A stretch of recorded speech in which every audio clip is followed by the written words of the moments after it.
Hi, this is Maulik. I'm Maulik. Today we'll talk about longevity wisdom which we gain from our collective ancient past. मैं मौलिक आज हम उस स्वस्थ लंबा जीवन जीने के विजडम की सद्ज्ञान की बात करेंगे जो हमारे प्राचीन समय से हमें प्राप्त होता है. In Indian scriptures there is a beautiful shloka. भारतीय प्राचीन ग्रंथों में एक बहुत ही सुंदर श्लोक है. नास्ति विद्या समचक्षु. Literally translated in English, it means there are no eyes greater than eyes of knowledge. ये जो श्लोक है नास्ति विद्या समचक्षु, उसका अर्थ होता है ज्ञान के समय ज्ञान से बड़ी, ज्ञान से महान कोई आंखें या दृष्टि नहीं है. In Bible there is a beautiful proverb. My people were destroyed because of lack of knowledge. Bible में बहुत ही सुंदर सुवाक्य है. मेरे लोगों का नाश हो गया क्योंकि उनके पास ज्ञान नहीं था. There is another beautiful shloka in Indian scriptures. Vidya dhanam sarva dhanam pradhanam.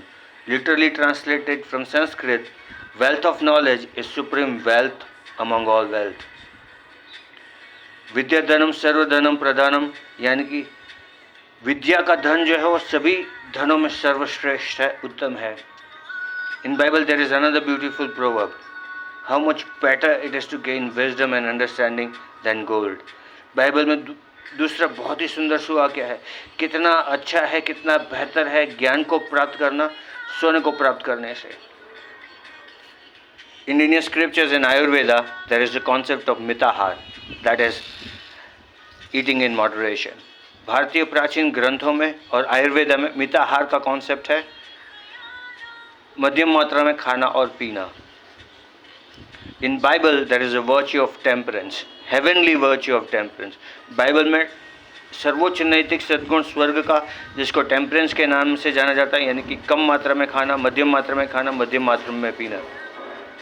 Temperance is a virtue, heavenly virtue. Literally means eating in moderation and drinking in moderation.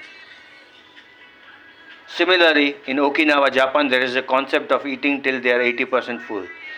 यही सिद्धांत ओकिनावा जापान में भी है, जहाँ पर लोग सिर्फ 80% तक अपना पेट भरते हैं. जब उनका पेट 80% भर जाता है वो खाना बंद कर देते हैं. Modern scientific research has proved that eating in moderation और eating less, that is calorie restriction, significantly increases health span and life span. आधुनिक शोधों में पता चला है कि मध्यम मात्रा में खाना, कम खाना, यानी कि कैलोरी कम खाना, कैलोरी रेस्ट्रिक्शन जो है बहुत हद तक स्वस्थ लंबा जीवन जीने की संभावना है और एक लंबा जीवन जीने की संभावना बढ़ा देता है. This is known as calorie restriction. इसको कैलोरी रेस्ट्रिक्शन के नाम से जाना जाता है आधुनिक विज्ञान में.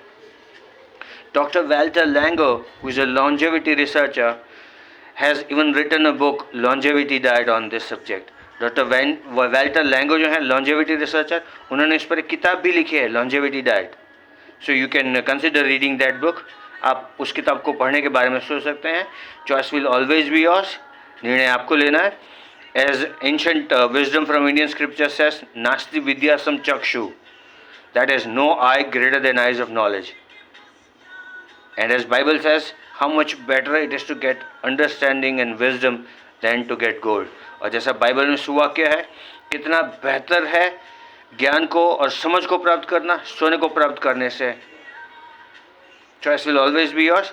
सो as Ayurveda in Indian scripture says mitahar, that is eating and drinking in moderation. As Bible says temperance, eating and drinking in moderation. And Okinawan wisdom says eating till 80% full. Choice will always be yours.